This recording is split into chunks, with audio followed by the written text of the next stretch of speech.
ಸ್ನೇಹಿತರೆ ಎಲ್ಲರಿಗೂ ನಮಸ್ಕಾರ. ಇವತ್ತು ಮಂಗಳವಾರ, ಒಳ್ಳೆ ದಿನ. ನಮ್ಮ ಹುಡುಗನ ಮನೋಜ್ ಅಗಸ್ತ್ಯ ಅವರ ಬರ್ತ್ಡೇ ಇರುವುದರಿಂದ ನಾವು ರೈಲ್ವೆ ಗೊಲ್ಲಹಳ್ಳಿಯ ಹನುಮಾನ್ ದೇವಸ್ಥಾನಕ್ಕೆ ಹೋಗ್ತಾ ಇದ್ದೀವಿ. ಒಂದು ಹೊಸ ಕಾರಲ್ಲಿ ಜರ್ನಿ ನಾವು ಸ್ಟಾರ್ಟ್ ಆಗಿದೆ. ತಾರ್ ಕಾರಲ್ಲಿ ಪೆಟ್ರೋಲ್ ಓಕೆ. ಸೊ ಇವತ್ತು ಮೊದಲನೇ ಭೇಟಿ ಹನುಮಾನ್ ದೇವಸ್ಥಾನಕ್ಕೆ. ಹಂಗೆ ಅಪ್ಡೇಟ್ಸ್ಗಳು ಕೊಡ್ತಾ ಇರ್ತೀನಿ. ಎಲ್ಲರೂ ನಮ್ಮ ಮನೋಜ್ಗೆ ಒಳ್ಳೇದಾಗ್ಲಿ ಅಂತ ಹಾರೈಸ್ಬಿಡಿ. ವಿವೇಕ್ ಏನಾದ್ರು ಹೇಳ್ತೀಯಾ? Happy birthday Agastya. ನೀನೇನ್ ಹೇಳ್ತೀಯ ಮರ? ಹ್ಯಾಪಿ ಬರ್ಡೇ ಮನೋಜ್ ಅಣ್ಣ. ಓಕೆ, ನಮ್ಮ ಜರ್ನಿ ಸ್ಟಾರ್ಟ್ ಆಗಿದೆ, ಬನ್ನಿ ಹೋಗೋಣ. ಈ ತಾರ್ ತಗೊಂಡ್ರೆ ನೋಡಿ ಇದೇ ಪ್ರಾಬ್ಲಮ್. ಮುಂದೆಗಡೆ ಸೀಟು ಎತ್ಬಿಟ್ಟು ಒಳಗಡೆ ಇರೋರ್ನ ಆಚೆ ಕರಿಬೇಕು. ಬೇರೆ ಕಾರುಗಳು ಬರ್ತವೇನಾ ಹಿಂಗೆ? ಹಿಂದೆಗಡೆ ಡೋರ್ ಇರಲ್ವಾ? ಇದೇ ನೋಡಿ ರೈಲ್ವೆ ಗೊಲ್ಲಹಳ್ಳಿ ದೇವಸ್ಥಾನ ಅಂತ. ತುಂಬ ಹಳೆಯ ದೇವಸ್ಥಾನ. ಒಂದು 300-400 ವರ್ಷದಿಂದ ಇದೆ ಈ ದೇವಸ್ಥಾನ. ವೆಲ್ಕಮ್ ಅಮರ್, ಹೇಗನ್ಸ್ತಿದೆ? ಏನಿಲ್ಲ, ಹೊಸ ಫೀಲ್ ಆಗ್ತಿದೆ. ಹೊಸ ಫೀಲಾ? ಎಲ್ಲೆಲ್ಲಿ ಅಂದ್ರೆ ವಿವೇಕ್ ಏನಂತೀರಾ? ಏನ್ ಹೇಳೋದಣ್ಣ, ಆಟ ಸಾಮಾನು ಇದ್ದಂಗೆ ಚಿಕ್ಕದಾಗಿ. ಓಕೆ, ಬರ್ತ್ಡೇ ಬಾಯ್ ಕರೆದುಕೊಂಡು ಹೋಗಿ. ದೇವಸ್ಥಾನ ಬಂದಿರೋದು ಸಿನಿಮಾಗೆಲ್ಲ ಸ್ಪೆಸಿಫಿಕ್. ಇನ್ನು ಕನ್ಸ್ಟ್ರಕ್ಷನ್ ಅಲ್ಲಿ ಇರುವ ಕಾರಣ ಒಳಗಡೆ ಹೋಗೋಕ್ಕಾಗಲ್ಲ. ಇದೇ ದೇವಸ್ಥಾನ ಸದ್ಯಕ್ಕೆ ಟೆಂಪರರಿ ಸ್ಟ್ರಕ್ಚರು. ಇದು ಕಂಪ್ಲೀಟ್ ಆಗೋವರೆಗೂ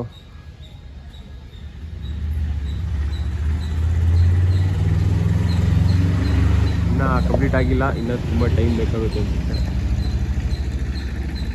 ಇದಕ್ಕೆಲ್ಲ ಒಳ್ಳೊಳ್ಳೆ ಸ್ಪಾನ್ಸರ್ಗಳು ಬೇಕು. ಯಾವಾಗಿಂದ ಕಟ್ತಾವ್ರೆ? 3 ವರ್ಷ.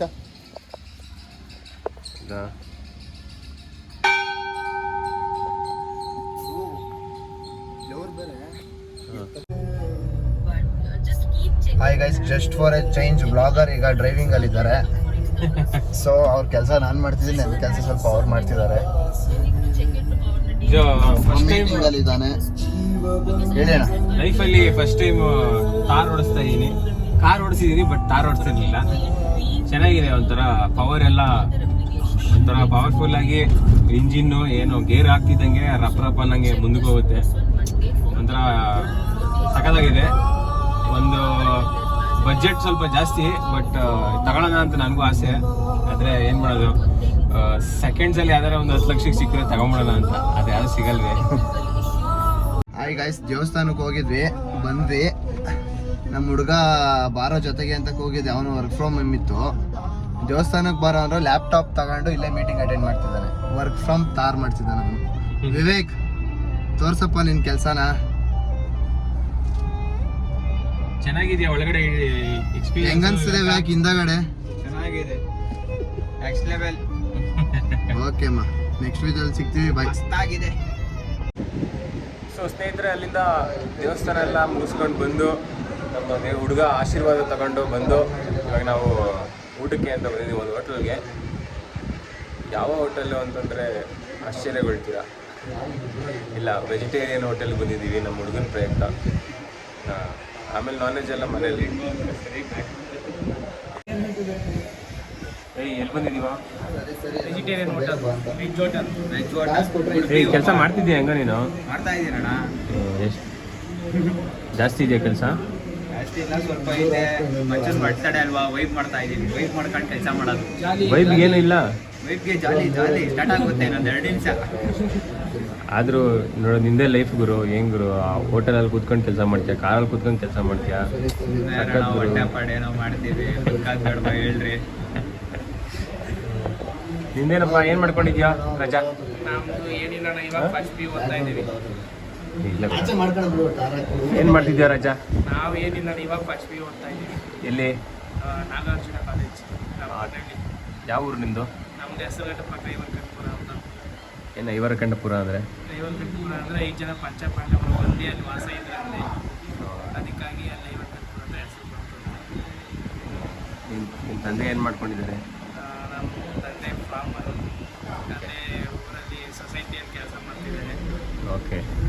ಸೊಸೈಟಿ ಓನರ್ ಅಂತ ಹೇಳಲಿ. ಸೊಸೈಟಿ ಓನರ್ ಚೀಲ ಹರಿತಾರೆ ಅಂತೆಲ್ಲ ಹೇಳೋ ತಪ್ಪು ಮಾಡಿದ್ರೆ ನೀನು. ಆಗಲೇ ವಿವೇಕಾನಂದ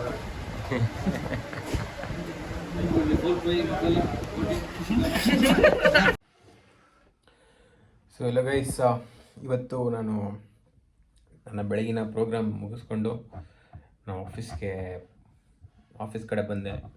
ಇವಾಗ ಆಫೀಸಲ್ಲಿ ಕೆಲಸ ನಡೀತಿದೆ. ನಾನು ಸಾಯಂಕಾಲ ಶಿಫ್ಟು ನಾನು 4:30ಗೆ ಸ್ಟಾರ್ಟ್ ಮಾಡ್ತೀನಿ. 4:30ಗೆ ಸ್ಟಾರ್ಟ್ ಮಾಡಿದ್ರೆ 1:30, ಸೊ 9 hours, 1 hour ಬ್ರೇಕ್ ಸೇರಿಸಿ 9 hours ಆಫೀಸಲ್ಲಿ ಇರ್ತೀನಿ. ಈ ಶಿಫ್ಟ್ ನನಗೆ ಒಂಥರ ಅನುಕೂಲ, ಒಂಥರ ಅನಾನುಕೂಲ ಎರಡೂ ಇದೆ. ಅನುಕೂಲ ಏನಪ್ಪ ಅಂತಂದರೆ, ನಾನು ನೈಟ್ ಶಿಫ್ಟ್ ಆಗಿರೋದ್ರಿಂದ ನಾನು ಮನೆಗೆ ಹೋಗೋಷ್ಟರಲ್ಲಿ 2 ಗಂಟೆ ಆಗುತ್ತೆ. 1:30 ಬಿಟ್ಟರೆ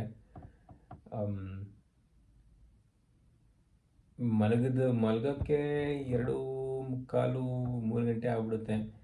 ಆಮೇಲೆ ಎದ್ದೇಳೋದು ಬೆಳಗ್ಗೆ 10 ಗಂಟೆ, 10:30 ಎದ್ದೊಳಿದ್ರೆ ನನಗೆ ನಾನು ಫ್ರೆಶ್ ಆಗ್ತೀನೋ ಏನಾಗ್ತೀನೋ ಗೊತ್ತಿಲ್ಲ. ಒಟ್ಟಿನಲ್ಲಿ ಮತ್ತೆ 3 ಗಂಟೆಗೆ ನಾನು 3:30ಗೆ ನಾನು ಆಫೀಸಿಗೆ ರೆಡಿ ಆಗಬೇಕು. ಸೊ ಅಲ್ಲಿಗಂಟ ನನಗೆ ಟೈಮ್ ಸಿಗುತ್ತೆ. ಸೊ ಅದು ಒಂದು ಅನುಕೂಲ. ಇನ್ನೊಂದು ಅನಾನುಕೂಲ ಏನಂತಂದರೆ, ನಾನು ನೈಟ್ ಶಿಫ್ಟ್ ಮಾಡೋದ್ರಿಂದ ನಿದ್ದೆ ಸ್ವಲ್ಪ ಕಡಿಮೆ ಮಾಡ್ತೀನಿ. ಮತ್ತು ಸ್ವಲ್ಪ ರಿಸ್ಕಿ ಕೂಡ, ಏನು ಟ್ರಾವೆಲಿಂಗು ಇದೆಲ್ಲ. ಸೊ ಅಂದರೆ ಹಂಗೆ ನೋಡೋಕೆ ಹೋದರೆ ಲೈಕ್ ದೇರ್ ಆರ್ ಬೆನಿಫಿಟ್ಸು ಇದೆ, ಡಿಸಡ್ವಾಂಟೇಜಸ್ಸು ಇದೆ. ನಾನೇನಾದರೂ ಈ ಥರ ಯೂಟ್ಯೂಬ್ ಮಾಡೋದು ಇದೆಲ್ಲ ನಾನು ಕಂಪಲ್ಸರಿ ಪ್ರತಿದಿನ ಮಾಡಬೇಕು ಅಂತ ಅಂದ್ಕೊಂಡ್ರೆ ನನಗೆ ಬೆಳಿಗ್ಗೆ ಟೈಮ್ ಸಿಗುತ್ತೆ. ಬಟ್ ಆದರೆ ಬೆಳಿಗ್ಗೆ ನಾನು ಸ್ವಲ್ಪ ಬ್ಯುಸಿ ಆಗ್ಬಿಡ್ತೀನಿ. ಏನಾದರೂ ಸ್ಟಾಕ್ ಮಾರ್ಕೆಟ್ ನೋಡೋದು ಅಥವಾ ಬೇರೆ ಏನಾದರೂ ಹೊರಗಡೆ ಹೋಗ್ಬರೋದು, ಈ ಥರದ್ರಲ್ಲಿ ಏನಾದ್ರು ನಮ್ಮ ಅಪ್ಪ ಏನಾದರೂ ಒಂದು ಟಾಸ್ಕ್ ಕೊಟ್ಟಿರ್ತಾರೆ ಬೆಳಗ್ಗೆ ಎದ್ದ ತಕ್ಷಣ. ಆ ಟಾಸ್ಕ್ಗಳು ಕಂಪ್ಲೀಟ್ ಮಾಡೋ ಅಷ್ಟರಲ್ಲಿ ಸಾಕಾಗ್ಬಿಡುತ್ತೆ. ಲೈಕ್ ಯಾವ್ದಾದ್ರು ಒಂದೆರಡು ಕೆಲಸ ಮಾಡಿಬಿಟ್ರೆ ಸಾಕು ಅನಿಸ್ಬಿಡುತ್ತೆ. ಬಿಕಾಸ್ ಮತ್ತೆ ರೆಡಿ ಆಗಿಬಿಟ್ಟು ಆಫೀಸ್ಗೆ ಹೋಗ್ಬೇಕಲ್ಲ ಅನ್ನೋ ಒಂದು ಲೇಸಿನೆಸ್ ಇರುತ್ತೆ. ಸೊ ನೋಡೋಣ, ನಾನು ಆ್ಯಕ್ಚುಲಿ ಇದನ್ನು ನಾನು ಒಂದು ಹಾಬಿ ಆಗಿ ತಗೋಬೇಕು ಅಂದ್ಕೊಂಡಿದ್ದೀನಿ. ನಾನು ಸುಮಾರು ಸಲ ಹೇಳಿದ್ದೀನಿ ಕೂಡ ವಿಡಿಯೋ ಮಾಡಬೇಕು ಅಂತ, ಬಟ್ ಮಾಡೋಕ್ಕಾಗ್ತಿರಲಿಲ್ಲ. ಇನ್ಮೇಲೆ ನಾನು ನನ್ನ ಮನ್ಸಿಗೆ ಬಂದಂಗೆ ವಿಡಿಯೋ ಮಾಡಬೇಕು. ಯಾಕಂದರೆ ಇದೇ ಥರ ಮಾಡಬೇಕು, ಸ್ಕೆಡ್ಯೂಲ್ಡಾಗಿ ಮಾಡಬೇಕು, ಪ್ಲ್ಯಾನ್ಡಾಗಿ ಮಾಡಬೇಕು ಅಂತ ಅಂದ್ಕೊಳ್ತಾ ಇದ್ದರೆ ಯಾವುದೇ ರೀತಿ ಪ್ರೋಗ್ರೆಸ್ ಬರಲ್ಲ ಅಂತ ನನಗನ್ನಿಸ್ತಿದೆ ಇವಾಗ. ಸೊ ಇನ್ಮೇಲಿಂದ I think for God sakes ನಾನು ಇನ್ಮೇಲೆ ರೆಗ್ಯುಲರಾಗಿ ವಿಡಿಯೋ ಹಾಕೋಣ ಅಂದ್ಕೊಂಡಿದ್ದೀನಿ. ಸೊ ಮತ್ತೆ ನಾನು ಜಾಸ್ತಿ ಆಶ್ವಾಸನೆಗಳು ಕೊಡೋಕ್ಕೋಗಲ್ಲ. So see you in the next video guys.